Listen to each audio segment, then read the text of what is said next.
Hello?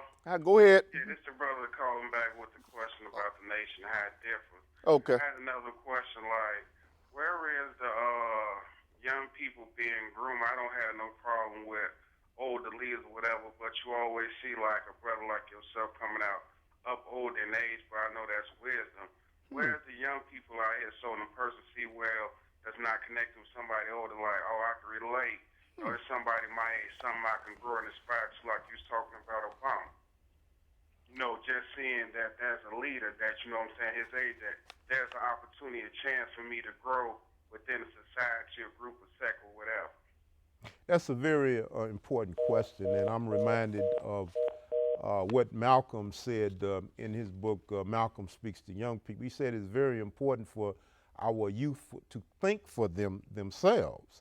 I think it's very important for the older generation to concentrate on raising up a new generation of thinkers, of people that have integrity and values that we may carry on the mission of our great ancestors like Harriet Tubman, Marcus Garvey, Dr. Martin Luther King, Yes. even. You see, if we don't raise up another generation, then we have another generation of people who are lost. So how do they go about joining the Flaming Crescent Society? What do they do? What's the requirement? Who do they call? Well, the requirement is sincerity. Okay. This is something that I ask the Creator for sincerely each and every day. I don't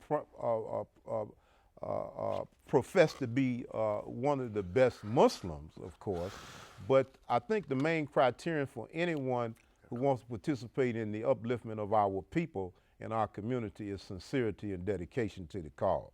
So they can go to the website, call you, but we got another call. FCIslamicsociety.org or call area code 312-409-3359. Someone will contact you. There are organizations to join, but naturally I want to see them join our organization.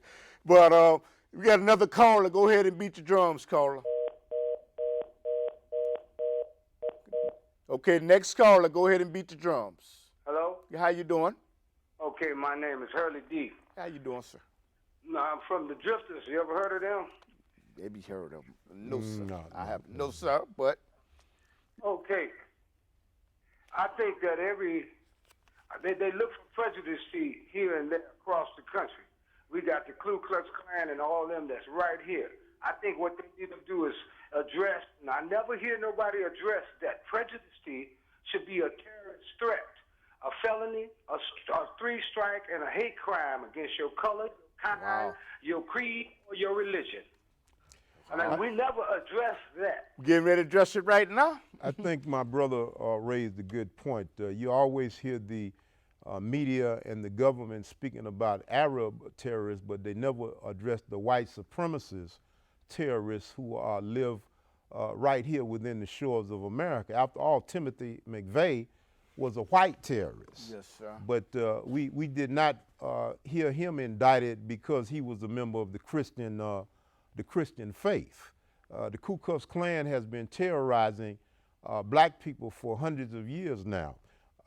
President Obama himself received daily threats from the mouths of terrorists, but yet the media continues to cover that aspect of the situation up. It's totally unfair and unjust. Yeah. I want to ask you, Brother Salim, is there a statute of limitation on murder? I don't think there is. I want to ask you, they have pictures of black men being lynched and white people standing around. How come the police haven't went after them? I'm talking about pictures of them hanging up and people smiling around like they bagged it.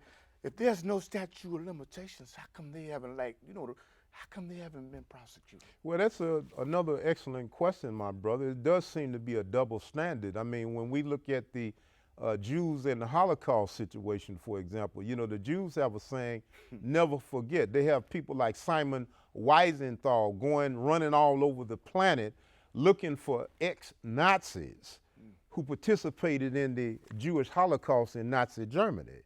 Do you understand what I'm saying? But yet, we as black people, when it comes to our history and the damage and the genocide that was perpetrated on us, you know, we like to say, well, you know, let's forget about it. That happened in the past, which just demonstrates how brain damaged we are. Well, you know, Goldstein, Israel said the fingernail of one Jew is worth all the Arabs in That's true. in They Palestine. That's right. They said that. Who's right? Who's right? Is the Palestinians right? The people in Israel, are they right, in your opinion? Well, I think based on my limited understanding of the situation occurring over there, my brother, Because they listening. The Palestinians have been the victims of a great deal of injustice. It was Britain that got together with Israel, I think back in the 1940s, that you know, ripped the land from up under the feet of the Palestinians. In the same way, the land was ripped over here from up under the feet of our Native American brothers and sisters. So a great deal of injustice has been perpetrated against the Palestinian people. And you know, what would back at that time, what would give Goldstein the gall to say that the fingernail of one Jew is worth all of the Palestinians in Palestine? Racism. We're going to talk over the credits. Okay, we got another quick caller. You said racism? Racism and white supremacy. Okay. White supremacy.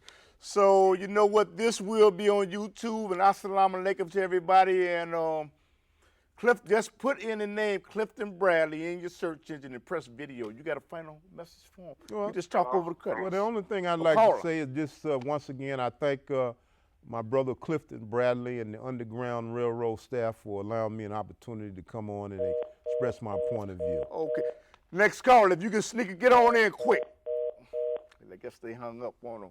But you know what? I want to thank you, and I'm proud to be a member of the Flaming Crescent Society, and I'm one of his helpers, you know, and I'm proud to be a helper and participate and do whatever I can to help out.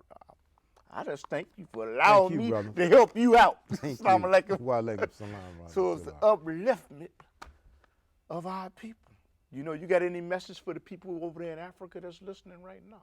Well, that will be listening. Well, let's all grab hold to the philosophy of our great leader and teacher, the Honorable Marcus Mosiah Garvey, and understand that we're one race, one people, one God, one aim, one destiny. Yes, sir.